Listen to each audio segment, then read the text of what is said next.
विद्यार्थियों, सूखी डाली एकांकी के चरित्रों पे यदि हम दृष्टिपात करें तो हम देखते हैं कि इस एकांकी का सबसे महत्वपूर्ण पात्र दादा मूलराज का पात्र है।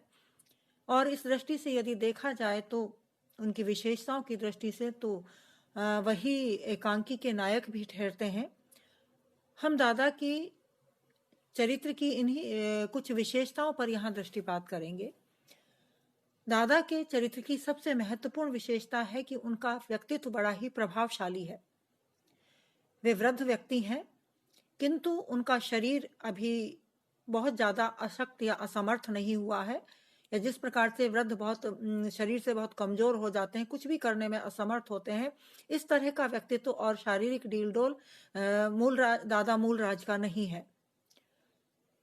वह ठीक उसी वट वृक्ष के समान है जो जितना बड़ा होता है उसकी जटाएं पृथ्वी से उतनी ही मजबूती के साथ जकड़ी रहती हैं और अन्य शाखाओं को भी सहारा देती हैं। उसी प्रकार से दादा मूलराज भी अपने परिवार का एक वट वृक्ष है और जिसमें परिवार के विभिन्न जो सदस्य हैं वो डालियों के रूप में उनसे जुड़े हुए हैं। उनमें तेज भी है, उनके व्यक्तित्व में तेज है और उनका ऐसा प्रभाव है कि घर का प्रत्येक व्यक्ति उनसे बात भी करता है, उनसे प्रभावित भी होता है और उनके प्रभावशाली व्यक्तित्व के सामने वह नतमस्तक हो जाता है। कहने का अभिप्राय है कि उनकी बातों को स्वीकार करने के अलावा परिवार के अन्य सदस्यों के पास कोई चारा नहीं बचता। उनका जो छोटा पोता है परेश, वो नायब तहसीलदार है, लेकिन दादा के सामने वह नतमस्तक रहता है, अर्थात उसका प्रभाव दादा के सामने काम नहीं करता। कहने का अभिप्राय है कि अनपढ़ होकर भी या पढ़े लिखे ना होकर भी दादा का जो व्यक्तित्व है वो इतना अधिक प्रभावशाली है कि पढ़े से पढ़े या औहदेदार व्यक्ति भी उनके सामने आभाहीन या आभाश्री हो जाता है। और हो भी क्यों ना, क्योंकि उनका व्यक्तित्व प्रभावशाली है, तभी तो वो इतने बड़े परिवार के मुखिया बने हुए हैं और उस परिवार को थामे हुए हैं। हाँ, एक बात अवश्य है कि उनमें हुक्का पीने का व्यसन है। वो वृद्ध हैं और वह हुक्का बिस्तर पर तकिए के सहारे बैठे बैठे अक्सर हुक्का पीते हुए इस एकांकी में दिखाई देते हैं। दादा मूलराज काफी अनुभवी व्यक्ति हैं और उनकी जिंदगी में बहुत सारे उतार चढ़ाव आए हैं। निसंदेह उनकी उम्र लंबी है, जीवन उन्होंने लंबा जिया है, तो उतार चढ़ाव भी बहुत आए होंगे उनके जीवन में। लेकिन जीवन में इतने अधिक उतार चढ़ाव आने के कारण उनका व्यक्तित्व इतना परिपक्व, उनका चरित्र इतना परिपक्व हो गया है कि वह प्रत्येक बात पर, किसी भी घटना पर, किसी भी बात पर, किसी भी चर्चा पर तुरंत जवाब देने की स्थिति में होते हैं, क्योंकि उनके पास जीवन का अनुभव है, जीवन का ज्ञान है। और जिसके पास ज्ञान होता है, अनुभव होता है, वही व्यक्ति तुरंत किसी समस्या का समाधान के लिए अपनी बात दूसरों के सामने रख सकता है। एकांकी में उनका पोता परेश अपनी पत्नी बेला के बारे में कहता है कि उसका इस घर में मन नहीं लगता, तो वो तुरंत जवाब देते हैं, इतनी जल्दी उसका मन कैसे लगेगा।